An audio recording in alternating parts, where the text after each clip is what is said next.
Okay. Hey everyone. Sorry I'm slightly late on the live feed.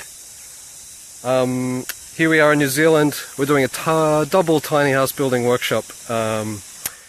So the idea with these videos is that I'll just be able to walk you through the steps of what we do in these workshops. It's a 2-week workshop, 2 tiny houses, and right now I'll just take you through day 1. So yesterday we had check-in, everyone got to know each other, we got to eat some amazing organic food for dinner, and today we kind of got stuck into some safety and tool orientation, and this afternoon we started building. So the actual build time that we've had so far is around 5 hours, which is going pretty well. We've got 20 students and 6 crew and 2 chefs and 4 volunteers. So the crew got here a couple of days early and we set up the site.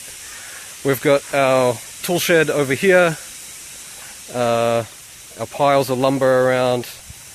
The first tiny house that you'll see here is a 10 meter wide by 8 meter long tiny house, which is, 10 meters, 3 meters wide, 10 feet wide by 26 feet long. It's a steel frame which has been delivered, pre-built, which is awesome. We had 1 workstation and we got half of Bobby's tiny house siding stained, which is pretty great. And this is Bobby's tiny house right here. So the trailers in New Zealand are slightly different, and this one's particularly cool because the whole deck of the trailer is removable. We've got these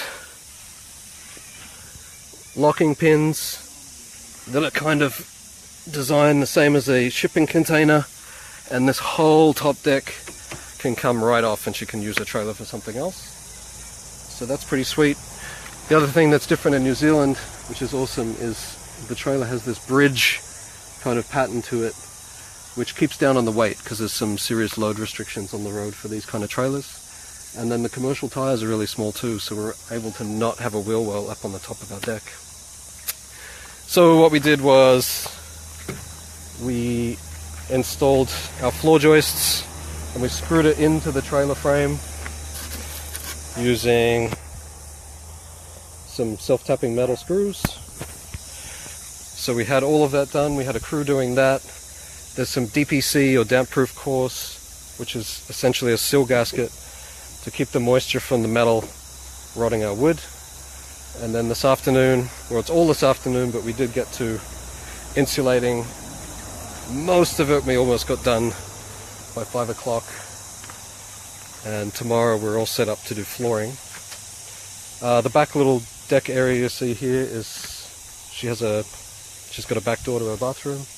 So this is just a little area where she can step up and get into her bathroom door. So that is Bobby's. We're pretty well packed up because we're expecting a little bit of rain tomorrow. So Bobby's might be on hold and we can hang a tarp from this tree and cover the area. This is Rose's tiny house. It is 2.5 meters wide by 6 meters long. We're building out on the tongue a little bit, which gives us a little more. In North America, that's 8.5 feet by 18 feet. So Rose is a little bit more complex in the design. Even though it's smaller, we didn't get quite as far today. We had 10 students on one, 10 students on the other. But her trailer's got this extra ribs and stuff that we had to batten out. That took a little bit longer. Bobby's has got 1 long floor joist all the way, which made it a lot quicker. This isn't not a removable tray, so it is what it is. It's always going to be a tiny house. The trailer will be attached. Tomorrow on this one, you won't get to see it, so I'll show you now. We've got this ironic core flute, or they're realtor signs. It's plastic corrugated signage, and that's going to hold up our insulation. And that is pretty much where we got to today. So I'm pretty stoked on our progress in essentially what was 4 hours after lunch building. We've got one of the walls framed, so there was a bunch of people learning about framing for the day. That one's ready to stand up, and then our lumber is underneath these piles here. The rest of that will get framed up tomorrow if it doesn't rain. Bobby's floor will get done tomorrow if it doesn't rain. And that's about it. So, I'm not going to bother trying to read comments or saying hi to people. If you do have any questions about the videos or what you've seen just here, then if you post them below, then I'll try and get them tomorrow when I do another video. So, thanks for watching. See ya!